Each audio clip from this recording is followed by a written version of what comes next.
নবী করিম সাল্লাল্লাহু আলাইহি ওয়াসাল্লাম বলেছেন যে বান্দা আল্লাহর কাছে যদি কোনো মুসলমান যদি আল্লাহর কাছে কোনো দোয়া নিবেদন করে, দোয়া কবুলের অন্যতম প্রধান শর্ত হলো হালাল উপার্জন, সেটি ঠিক থাকার পর যদি কেউ দোয়া করে এবং সে যদি কোনো অন্যায় কাজের জন্য দোয়া না করে এবং আত্মীয়তার বন্ধন ছিন্ন করার জন্য দোয়া না করে, অর্থাৎ খারাপ দোয়া যদি না করে, তাহলে আল্লাহ তাআলা অবশ্যই তার দোয়া কবুল করেন।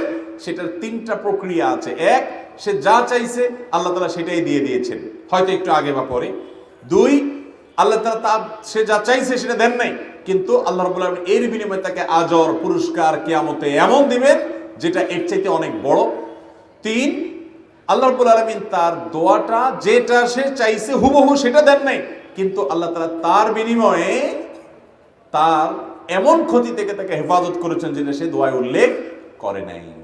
তিনভাবে তার দোয়া কবুল হতে পারে। অর্থাৎ ইমানদারের দোয়া এটা বিফলে যায় না যদি সে শর্ত পূরণ করে দোয়া করতে পারে।